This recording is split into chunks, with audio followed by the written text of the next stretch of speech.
I am doctor दीक्षा। जैसा कि आप सभी जानते हैं करंट सिचुएशन के बारे में और हमारी सोसाइटी में तरह तरह के र्यूमर्स, फेक न्यूज़ बहुत तेज़ी से फैल रही हैं, जिसका शिकार आम लोग जिनको मेडिकल नॉलेज कम होने की वजह से बहुत आसानी से हो रहे हैं। तो इस वीडियो को बनाने का मेरा मकसद है कि लोगों के कुछ भ्रम दूर हो सकें। आप जानते हैं कि इस बीमारी से हम पिछले 1 साल से जूझ रहे हैं। फर्स्ट वेव के बाद यह दूसरी वेव है जो बहुत तेज़ी से फैल रही है। कारण है कि वायरस में कुछ बदलाव यानी म्यूटेशन। अब यहाँ ये सवाल उठता है कि ये बदलाव क्यों हो रहे हैं और कहाँ हो रहे हैं। तो इसको ऐसे समझिए कि जैसे हमारी बॉडी हर कंडीशन के अकॉर्डिंग खुद को अडेप्ट करती है, कुछ बदलाव करती है सर्वाइवल के लिए, उसी तरह वायरस भी सर्वाइवल के लिए अपने स्ट्रक्चर में कुछ बदलाव यानी म्यूटेशन कर रहा है। इंडिया में अभी तक डबल म्यूटेंट वायरस पाया जा रहा था, लेकिन कुछ जगह के कुछ सैंपल्स में ट्रिपल म्यूटेंट वायरस भी पाया जा रहा है और यह बदलाव वायरस के स्पाइक प्रोटीन में देखे जा रहे हैं। जैसा कि आप इस फोटो में स्पाइक प्रोटीन देख सकते हैं। कुछ बदलाव वायरस के स्पाइक प्रोटीन के उस जगह पर भी देखे गए हैं जहां एंटीबॉडीज़ अटैच करती हैं। इसी वजह से एंटीबॉडीज़ वायरस से अटैच नहीं हो पाती, तो वायरस घातक होता जा रहा है। अब जानते हैं कि वायरस कैसे आपके लंग्स यानी फेफड़ों के लिए नुकसानदेह है और कैसे यह निमोनिया करता है। वायरस हमारी नाक और मुंह के थ्रू हमारे अंदर जाता है। हमारी बॉडी का बहुत अहम रोल है किसी भी फॉरेन पार्टिकल को बाहर निकालने में, और यही वजह है कि बहुत से लोगों को इन्फेक्शन नहीं होता इन्फेक्टेड लोगों के कांटेक्ट में आने पर भी। लेकिन अगर हमारी इम्यूनिटी लो है या हमें कोई पहले से बीमारी है या वायरल एक्सपोजर ज़्यादा है, तो यह आसानी से हमारे लंग्स तक पहुंच सकता है। लंग्स में गुब्बारे जैसे कई सारे एल्वेलाई के सैक्स होते हैं जो कि आसपास केशिकाएं यानी कैपिलरीज से घिरे होते हैं। जब ऑक्सीजन इन एल्वेलाई में आती है तो कैपिलरीज में आरबीसी द्वारा ले ली जाती है और कार्बन डाइऑक्साइड इन एल्वेलाई में दे दी जाती है। शॉर्ट में समझें तो यहाँ ऑक्सीजन और कार्बन डाइऑक्साइड गैसेस की अदला बदली होती है। वायरस जब एल्वेलाई में आता है तो एल्वेलाई सेल में जाकर मल्टीप्लाई करके कई सारे नए वायरसेस बनाता है और फिर इन सेल्स को डैमेज करता है, और बदले में यह सेल्स कुछ केमिकल्स रिलीज़ करती हैं जिन्हें हम मेडिकल भाषा में साइटोकाइंस और इंटरल्यूकिन कहते हैं, ताकि बाकी नॉन इन्फेक्टेड सेल्स को बचाया जा सके। हमारी बॉडी इस वायरस को खात्मा करने के लिए एल्वेलर मैक्रोफेजेस नाम की सेल्स भेजता है, जो कि फिर कुछ और केमिकल्स रिलीज़ करती हैं, और इन केमिकल्स की वजह से ही हमें बुखार और खांसी होती है। और साथ ही यह केमिकल्स कैपिलरीज यानी केशिकाओं की परमेबिलिटी को बढ़ाता है, जिससे कैपिलरीज में फ्लूइड लीक होकर बाहर आता है। जब यह फ्लूइड एल्वेलस में भर जाता है तो इसे मेडिकल भाषा में हम पल्मोनरी इडीमा कहते हैं, और यही बाकी सब एल्वेलस में होने पर हम इसे निमोनिया कहते हैं।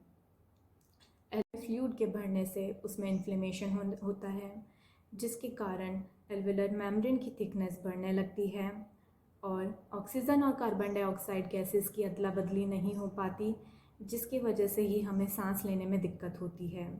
और इसके साथ ही ऑक्सीजन को केशिकाएं यानी कैपिलरीज तक पहुंचने में ज़्यादा समय लगता है, जिससे ऑक्सीजन की कमी ब्लड में होने लगती है, और इसकी ऑक्सीजन की कमी से ही हमारी बॉडी में सेल्स मरने लगते हैं। कॉमन सिम्टम्स क्या हैं? इसके मोस्ट कॉमन सिम्टम्स हैं बुखार, सूखी खांसी, गले में खराश, थकान, कमज़ोरी होना, भूख ना लगना और सांस लेने में दिक्कत होना।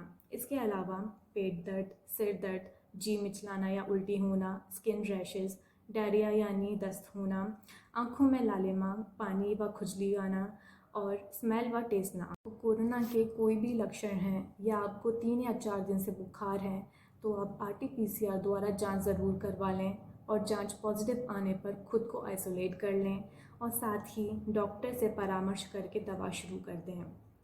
अगर आप जांच करवाने में देरी करते हैं, 7 से 8 दिन बाद करवाते हैं, तो आपकी जांच नेगेटिव भी आ सकती है, जिसे हम फॉल्स नेगेटिव कहते हैं। ये इसलिए है क्योंकि तब तक वायरस आपके शरीर के अंदर जा चुका होता है और वायरल लोड भी कम हो चुका होता है। माइल्ड सिम्टम्स होने पर हॉस्पिटल ना जाकर खुद को घर में ही क्वारंटीन कर लें और बिना डॉक्टर के परामर्श के खुद से या किसी और के कहने पर दवा ना लें। यह आपके लिए हानिकारक हो सकता है। मैं आपको एक बात कहना चाहूँगी कि एक डॉक्टर को ही पता होता है कि किस दवा के क्या साइड इफ़ेक्ट्स हैं, कि इस दवा के ये इंडिकेशंस हैं, कि इस बीमारी में इस दवा को लेना अवॉइड करना है। मान लो किसी को दिल की बीमारी है और वो बिना डॉक्टर से परामर्श किए खुद से या किसी के कहने पर कोई दवा ले लेता है, तो उसके साइड इफ़ेक्ट से उसकी तबीयत और बिगड़ सकती है और वो हॉस्पिटल तक पहुंच सकता है। सिम्टम्स में हम पेशेंट को फीवर होने पर पैरासीटामोल देते हैं और साथ ही antibiotic, ivermectin, vitamin C, vitamin D, zinc, antacid and levocetirizine देते हैं। दवाई की डोज़ कितनी बार लेना है और कितने दिन तक लेना है, ये अपने डॉक्टर के बताए हुए पर ही लें और कोशिश करें कि आप पेट के बल लेटे रहें, जिसका सही तरीका आप इस फ़ोटो में देख सकते हैं।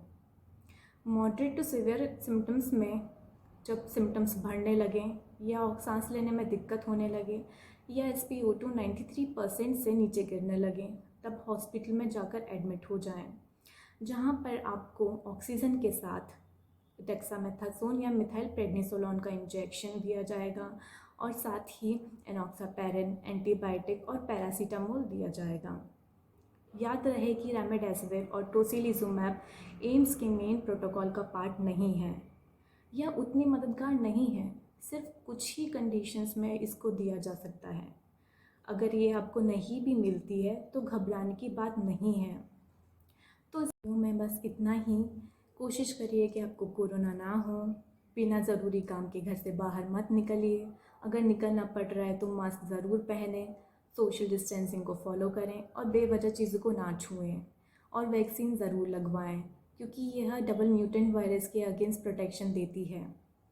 जाने से पहले मैं एक बात कहूँगी कि किसी भी फेक न्यूज़ को सर्कुलेट करने से पहले उसको जांच लें कि उसमें कितनी सच्चाई है। खुद परखें, खुद आजमाएं, तब ही उसको फॉरवर्ड करें, क्योंकि एक झूठी खबर फैलने से लोगों के मन में डर बैठता है और एक गलत संदेश पहुंचता है। चलिए मिलते हैं अगले वीडियो में, जहां मैं आपको बताऊंगी कि माइल्ड सिम्टम्स होने पे आपका रूटीन क्या होना चाहिए। अगर आपको मेरी वीडियो पसंद आई हो और इन्फॉर्मेटिव लगी हो तो प्लीज़ लाइक करें और शेयर करें।